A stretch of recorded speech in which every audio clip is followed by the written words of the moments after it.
শোনো মনোযোগ দিয়ে শোনো। আউযু বিল্লাহি মিনাশ শাইতানির রাজিম বিসমিল্লাহির রহমানির রহিম। মুসলিম শরীফের হাদিস।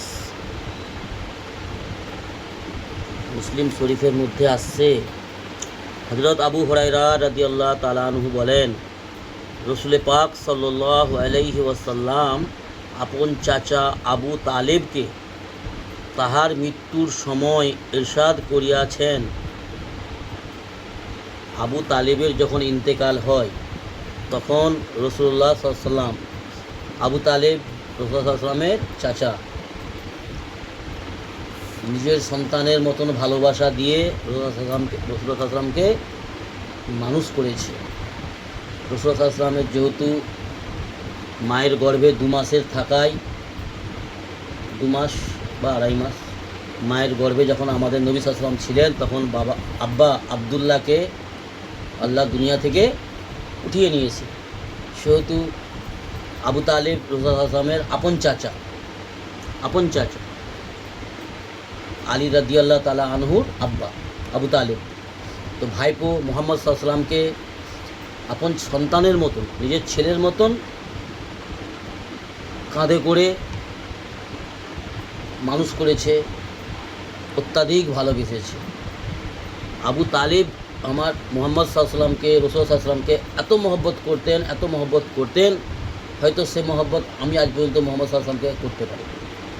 আমাদের এলাকায় অত মহব্বত করনেওয়ালা আছে কিনা আমার জানা নেই, আমি অতটা মহব্বত এখনও করতে পারিনি।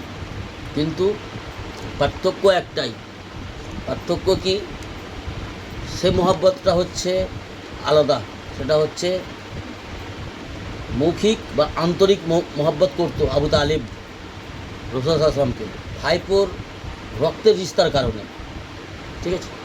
কিন্তু আমরা রাসূল সাল্লাল্লাহু আলাইহি ওয়াসাল্লামের উপরে ঈমান এনেছি, আবু তালেব কিন্তু ঈমান আনেনি। রাসূল সাল্লাল্লাহু আলাইহি ওয়াসাল্লামকে মহব্বত করতো, ভালোবাসতো, জান দিয়ে ভালোবাসতো, জি জান দিয়ে ভালোবাসতো। রাসূল সাল্লাল্লাহু আলাইহি ওয়াসাল্লামের জন্য জান দেওয়ার জন্য প্রস্তুত ছিল আবু তালেব, কিন্তু কালেমায়ে শাহাদত পড়েনি, অর্থাৎ আল্লাহ পাকের উপর ঈমান আনেনি। আর আল্লাহর রসুল মুহাম্মদ সাল্লাল্লাহু আলাইহি ওয়াসাল্লামের আনিত বিধান ইসলাম বা রাসূল সাল্লাল্লাহু আলাইহি ওয়াসাল্লামের যে কথাগুলো, বাণীগুলো আবু তালেব মেনে নেয়নি, যার কারণে আবু তালেব জান্নাতে যেতে পারবে না। আর আমরা আমাদের মুসলমান সমাজে যারা আল্লাহর হুকুম, রাসূল সাল্লাল্লাহু আলাইহি ওয়াসাল্লামের সুন্নত মেনে চলতেছে, কম হোক বেশি হোক, বা আমি ক্ষুদ্র ইসলাম মেনে চলি যতটা পারি, আল্লাহ ততটা তৌফিক দেয় আমাকে, বেশি বেশি আমি চেষ্টা করি আল্লাহর হুকুম, রাসূল সাল্লাল্লাহু আলাইহি ওয়াসাল্লামের সুন্নতকে মেনে চলার। তো তার মধ্যে আমাদের মধ্যে পার্থক্য এটা, যে আমরা হয়তো মহব্বত কতটা করি জানি না, কিন্তু কিছুটা হলেও রাসূল সাল্লাল্লাহু আলাইহি ওয়াসাল্লামের সুন্নতকে মেনে চলতেছি এবং আল্লাহর উপর এবং আল্লাহ রাসূল সাল্লাল্লাহু আলাইহি ওয়াসাল্লামের উপরে ঈমান আনয়ন করেছি। সেই কারণেই আমরা না দেখে আল্লাহকেও দেখিনি, রাসূল সাল্লাল্লাহু আলাইহি ওয়াসাল্লামকেও দেখিনি, জান্নাত জাহান্নাম কোনো কিছুই দেখিনি। আমরা বাস রাসূল সাল্লাল্লাহু আলাইহি ওয়াসাল্লামের মুখের কথাতেই বিশ্বাস করে আমরা আল্লাহর হুকুম, নবীর সুন্নত যতটা পারতেছি বেশি বেশি আল্লাহ যতটা তৌফিক দিচ্ছে আমরা মানতেছি। তো আমার মধ্যে তার মধ্যে এই পার্থক্য, যেহেতু সে কালেমা পড়েনি আবু তালেব। তো আবু তালেবের যখন ইন্তেকাল হয় তখন রাসূলুল্লাহ সাল্লাল্লাহু আলাইহি ওয়াসাল্লাম চাচাকে বললেন, চাচা লা ইলাহা ইল্লাল্লাহ বলুন, কালেমা পড়ুন, কিয়ামতের দিন আমি আপনার জন্য সাক্ষী হইব। চাচাকে বলছে, চাচা লা ইলাহা ইল্লাল্লাহ করুন, আল্লাহকে রব বলে স্বীকার করে নিন, কিয়ামতের দিন আল্লাহ সুবহানাহু ওয়া তাআলার কাছে আমি আপনার জন্য সাক্ষী হইব। আল্লাহকে রাসূল সাল্লাল্লাহু আলাইহি ওয়াসাল্লাম বলবেন, এ আল্লাহ আমার চাচা কলেমা পড়েছে, তোমাকে রব বলে স্বীকার করেছে। তো আবু তালেবকে যখন বললেন, তো আবু তালেব জবাবে বললেন, রাসূল সাল্লাল্লাহু আলাইহি ওয়াসাল্লামকে জবাব দিলেন, যদি ভাইপো, রাসূল সাল্লাল্লাহু আলাইহি ওয়াসাল্লামকে বলছে নবীজিকে, যে ভাইপো যদি কোরাইশদের খোঁটা দেওয়ার আশঙ্কা না হইতো, কোরাইশ মানে আমার খানদান, আমার রাসূল সাল্লাল্লাহু আলাইহি ওয়াসাল্লামও কোরাইশ বংশের আর আবু তালেবও কোরাইশ বংশের, তো তা একটা বংশের একটা থাকে না, নাক কাটা যাবে, বংশের একটা মর্যাদা থাকে, মর্যাদা, জি, বংশ উঁচু নিচু থাকে, তো সিক্ত বংশ অনেক থাকে না, অনেক বংশ আছে যারা মালদার বংশ, অনেক বংশ আছে যারা এক একটা নেতা, নেতার বেটা নেতা, নেতার বেটা নেতা, পীরের বেটা পীর, পীরের বাচ্চা পীর, পীরের বাচ্চা পীর। আর এই জিনিসটা খুব খারাপ, বংশ বুনিয়াদের অহংকার বা বংশের বুনিয়াদের একটা সম্মানের মান সম্মান, এরকম কিছু ব্যাপার। আল্লাহ কোনো বংশ বুনিয়াদ দেখবে না, কোন বংশের বাচ্চা, কোন ঘরের বাচ্চা, তোমার বাপ কী ছিল, তোমার দাদা কী ছিল, এসব কোনো কিচ্ছু দেখবেন না এবং এই বিষয়ে জিজ্ঞাসাও করবেন না। আল্লাহ যে বিষয়ে জিজ্ঞাসা করবে, তুমি কতটা আমার হুকুম বিধান মেনেছো আর আমার রসুলের কতটা এটা করেছো, অনুসরণ করেছো, এই বিষয়টা জিজ্ঞাসা করবে, ঠিক আছে। তো আবু তালেব কি বলছে, যদি কোরাইশদের মানে আমার খানদানের খোঁটা দেওয়ার আশঙ্কা, ওরা আমাকে খোঁটা দেবে, ওরা বলবে ভাইপোর দলে হয়ে গেল, বাপ দাদার পুরনো ধর্ম ছেড়ে ভাইপোর অন্য নতুন ধর্ম গ্রহণ করলো, ভাইপোর কথা মেনে নিল, ভাইপোর কাছে আত্মসমর্পণ করে দিল। এই যদি আশঙ্কা আমার না হইতো, আবু তালেব বলল, শুধু মৃত্যুর ভয়ে কালেমা পাঠ করিয়াছে। আমার বংশের লোক বলবে যে মৃত্যুর ভয়ে ভাইপোর কলেমা পড়ে নিয়েছে, আমাদের পুরনো ধর্ম বাপ দাদা 14 গোষ্ঠীর ধর্মকে ছেড়ে দিয়ে নতুন ধর্ম ইসলাম কবুল করেছে মৃত্যুর ভয়ে বা ভাইপোকে খুশি করার জন্য। এটা যদি এটা যদি চিন্তা না হতো, তাহলে তবে আমি কলেমা পড়িয়া তোমার চক্ষু শীতল করিয়া দিতাম। নবীজিকে বলছে যে আমার এই আশঙ্কা আছে, ওরা আমাকে টানা দেবে, আমাকে খোঁটা দিবে, এই আশঙ্কা আমার। তা না হলে, এই আশঙ্কা যদি আমার না হতো, তাহলে ভাইপো আমি এই কলেমা পড়িয়া তোমার চক্ষু শীতল করিয়া দিতাম। এই পরিপ্রেক্ষিতে আল্লাহ তাআলা এই আয়াত নাজিল করলেন। এই রকম সিচুয়েশনে, এরকম পরিস্থিতিতে আল্লাহ কোরআন নাজিল করছে। যখন আবু তালেব এই কথাটা বলল, তখন আল্লাহ কোরআন নাজিল করছে। আল্লাহ জিবরাইলকে পাঠিয়ে বলছেন, জিবরাইল এসে নবীজিকে বলছে, আল্লাহর বাণী জিবরাইল এসে আল্লাহ নবীর কাছে পৌঁছাচ্ছে। আল্লাহর যত বাণী জিবরাইলের মাধ্যমে আল্লাহ পাঠিয়ে দিতেন।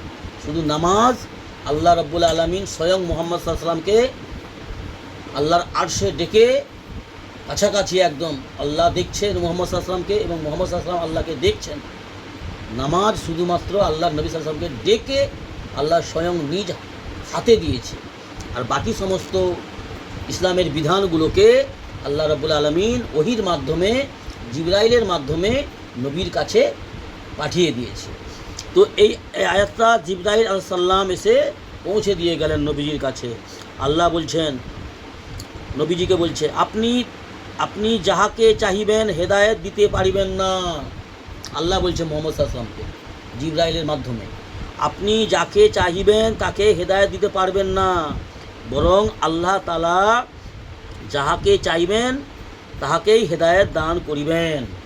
আল্লাহ যাকে হেদায়েত দিতে চাইবেন সেই হেদায়েত পাবে, আর আল্লাহ ব্যতীত অন্য কেউ হেদায়েত দিতে পারবে না কাউকে।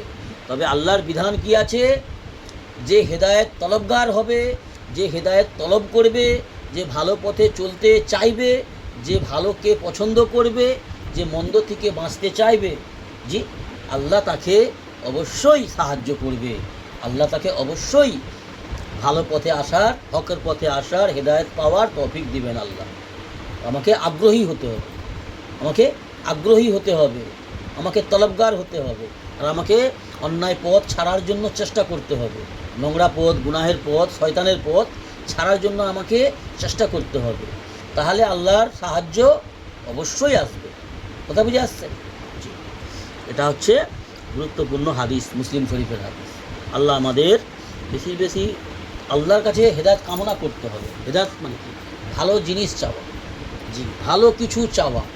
এই আজকে ধরো আল্লাহর কাছে চাইতে হবে, আল্লাহ আমাকে তৌফিক দাও ফজরের নামাজ আদায় করা, আল্লাহ আমাকে তৌফিক দাও 5 ওয়াক্ত সালাত আদায় করা, আল্লাহ আমাকে তৌফিক দাও, আমরা তো কলেমা পড়েছি, ঈমান এনেছি, আল্লাহর হুকুম নবীর সুন্নত মানছি, কম হোক বেশি হোক, কিন্তু ফিরবি তারপরেও চাইতে হবে আল্লাহ আমাদের হালাল রোজগার করার তৌফিক দাও, হালাল রুজি রোজগারে বরকত দাও, হারাম উপার্জন করা হইতে এবং হারাম ভক্ষণ করা হইতে আল্লাহ তুমি আমাদের হেফাজত করো। এগুলো আমাদেরকে রোজানা আল্লাহর কাছে চাইতে হবে, প্রত্যেক দিন চাইতে হবে।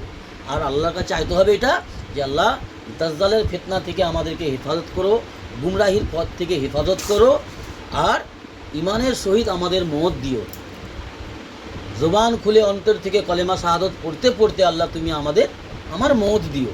এই সমস্ত জিনিস আল্লাহর কাছে গিড়িয়ে রোজানা চাইতে হবে, যেতে হবে, প্রতিদিন চাইতে হবে। আর আল্লাহর কাছে যে বান্দা চায় গিড়িয়ে কেঁদে কেঁদে, যেমন ছোট বাচ্চারা চায় আব্বার কাছে মায়ের কাছে পয়সা বা কোনো খাবার, গড্ডাগড্ডি করবে, যতক্ষণ না দেয় ততক্ষণ সে চুপ করবে না, তাই না? 5 টাকা দিলেই বাচ্চা খুশ, 10 টাকা দিলে বাচ্চা খুশ, কোনো জিনিস চাইছে, একটা খেলনা, গাড়ি, খাবার, কোনো জিনিস তো দিয়ে দিলেই তার সে মন শান্তি, তার আনন্দ, হাসবে। তো সেই রকম আল্লাহর কাছে আমাদেরকে ওইভাবে চাইতে হবে গিড়িয়ে, আল্লাহ দে, আল্লাহ দে, আল্লাহ এটা দে, আল্লাহ ওটা দে, আল্লাহ ওটা থেকে আমাকে বাঁচাও, আল্লাহ ওটা থেকে আমাকে এই ভুল পথ থেকে বাঁচাও। যতক্ষণ না আল্লাহ পাক অন্তরে শান্তি দেয়, মনটা যখন বলবে আল্লাহ আমাকে দিয়েছে বা দিবে, অন্তর আমাকে, দিল, মানুষের সবচেয়ে বড় আদালত হচ্ছে মানুষের দিল। তো দিল যখন সান্ত্বনা পাবে যে হ্যাঁ আল্লাহ আমাকে দিবে, আমি চেয়েছি, আল্লাহকে মানিয়ে নিয়েছি, ততক্ষণ ক্ষান্ত হওয়া যাবে না, যতক্ষণ না পাওয়া যায়। এরকম চাইতে হবে। আর আল্লাহর কাছে যে চায় বান্দা, আল্লাহ তাকে দেয়, আল্লাহ দিয়ে খুশি হয়।